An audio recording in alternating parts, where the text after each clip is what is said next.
my fellow Americans, don't ask what your country can do for you, ask what you can do for your country. Donc, Bonjour. Bonjour monsieur. Bienvenue. Merci. C'est un plaisir de te revoir encore une deuxième fois. Effectivement, je pense que c'est une joie profonde pour moi d'être avec vous et pour pouvoir échanger autour des thématiques qui comptent vraiment pour nous. Merci beaucoup, M. Doré, d'être là. C'est un grand plaisir de vous recevoir encore une deuxième fois sur notre plateau de podcast. Et aujourd'hui, c'est différent de la première rencontre. Et j'espère qu'aujourd'hui, nous nous plongeons dans un monde passionnant, dans un monde de développement personnel qui fait aujourd'hui l'objet d'un débat sur les réseaux sociaux. Et raison pour laquelle je voulais faire le cours. Et Dieu merci, vous avez accepté notre invitation une deuxième fois. Alors, je vais vous laisser saluer les followers, saluer les abonnés et aussi de vous présenter brièvement parce qu'on sait tous que vous êtes l'auteur des livres et je pense que c'est là, comme ça, l'éloquence à votre portée. Ouais. Encore un plaisir de vous revoir. Merci beaucoup. Je à vous le micro. Je voudrais tout d'abord vous remercier. Okay. Merci de m'avoir invité encore pour une deuxième fois. Et je pense sincèrement que ça ne sera pas la dernière fois. Oui. Nous allons aussi continuer à œuvrer dans ce sens-là. Je ne peux qu'exprimer la joie qui est mienne pour la marque de confiance, mais aussi pour cette considération que vous m'accordez. Pour ceux et celles qui ne me connaissent pas, je voudrais justement, de façon résumée, me présenter. Je suis Doré Mansour, je suis de nationalité guinéenne.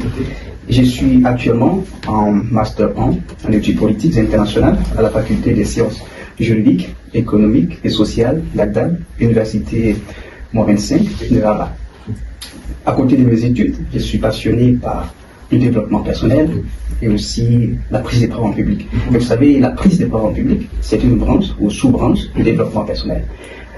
Par ailleurs, j'aimerais, avant d'approfondir les choses, saluer les abonnés, ceux qui nous suivent, qui apprécient votre travail, les saluer et les dire que je suis très très fier d'eux parce qu'ils sont vraiment sur la bonne voie. Très chers followers, que vous êtes sur la bonne voie d'après notre invité de la semaine. Alors, très cher invité, d'après mes observations très longue durée, j'ai remarqué que vous vous intéressez beaucoup à la philosophie du développement personnel.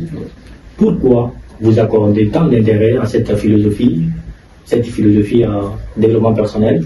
Mais avant d'arriver à cela, pouvez-vous nous définir le développement personnel selon vous?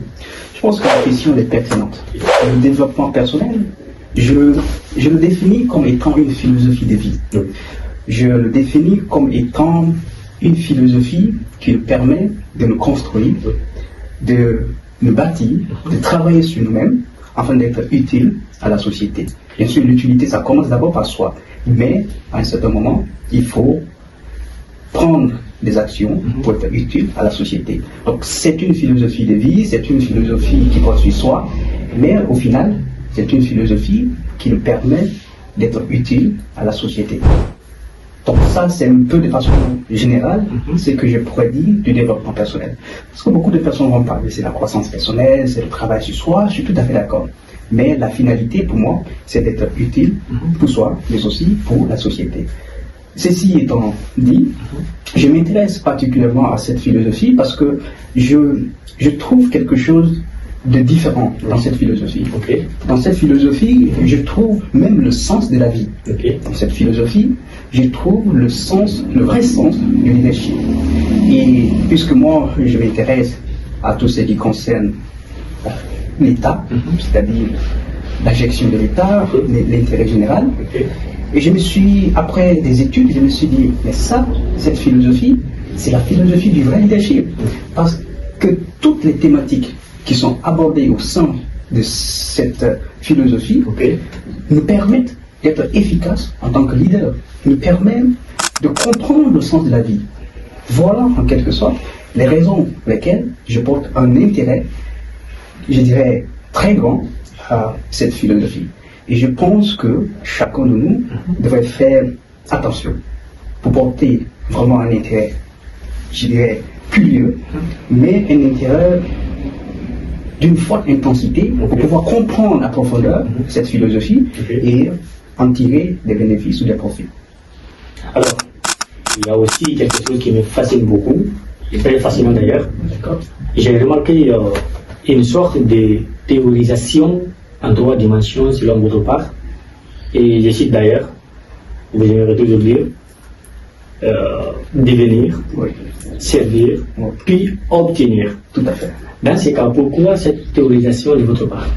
Je pense que cette formulation ou théorisation est le reflet de la profondeur de mes pensées sur cette philosophie. Après avoir étudié, parcouru des livres, des dizaines de livres dans le domaine, après avoir écouté les maîtres, les penseurs, les gens qui ont consacré des décennies de leur vie en train d'étudier cette philosophie, après avoir, je dirais, appliqué un principe du développement personnel, je me suis rendu compte que toutes ces notions, toutes ces thématiques tournaient autour de 3 dimensions. C'est-à-dire, quand on parle du développement personnel, on ne peut pas sauter ou ignorer ces 3 dimensions. La première dimension, c'est devenir. Deuxième, servir. Et la troisième, la dernière dimension, c'est d'obtenir. Pourquoi ai-je choisi ces 3 dimensions?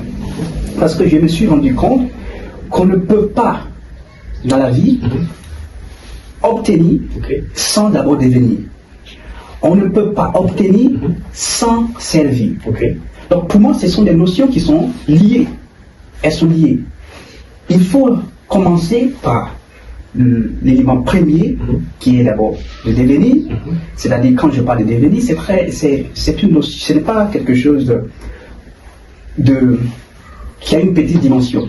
Comprenez un peu. C'est-à-dire, autour de devenir, il y a plusieurs notions ou plusieurs sous-thématiques qui gravitent autour de cette principale notion, cette principale thématique. D'accord? C'est la même chose pour les autres. Mais quand on parle de devenir, c'est très simple. C'est-à-dire, il faut être d'abord reconnaissant. Reconnaissant parce que vous êtes en vie. Reconnaissant parce que vous êtes un humain. Reconnaissant pour tout. C'est le premier des points. Et deuxièmement, vous cherchez à établir vos valeurs, vos principes, définir vos visions et passer à l'action. Travailler sur vous.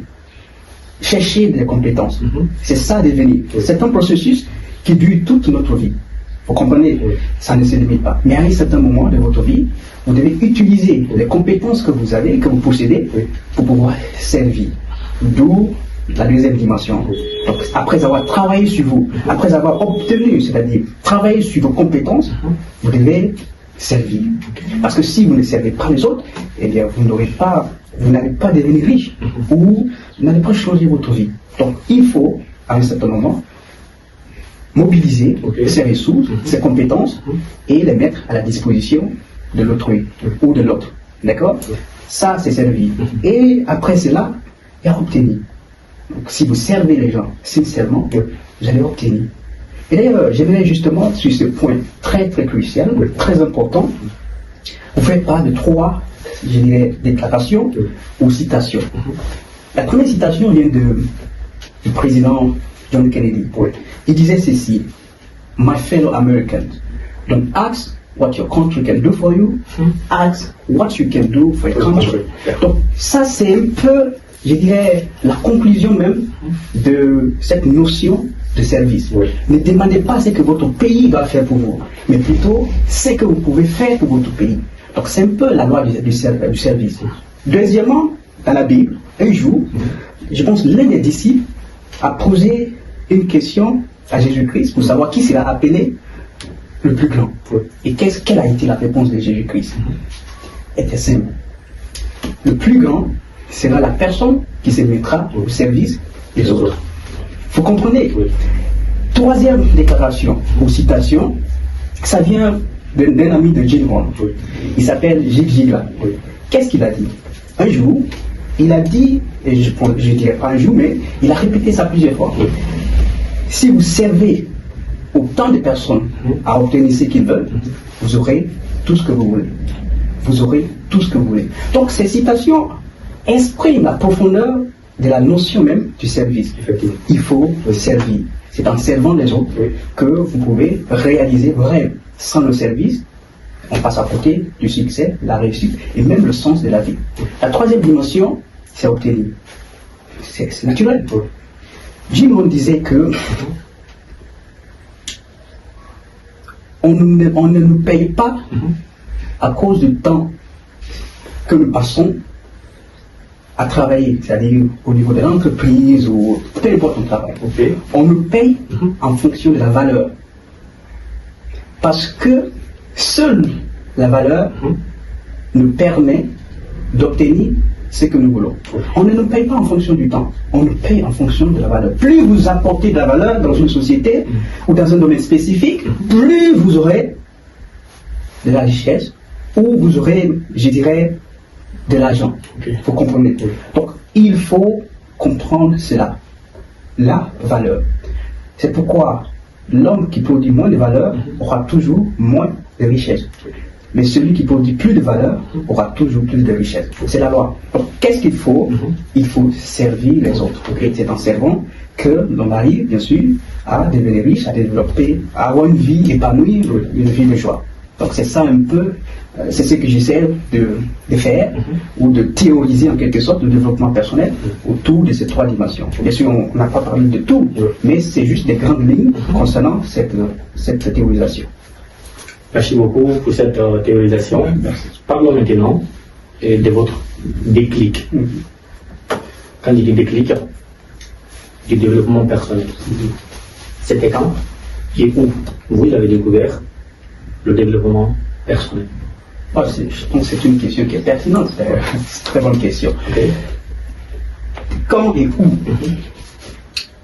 Je pense que le quand, c'est en 2023, le où, c'est le Maroc, précisément à El Jadida.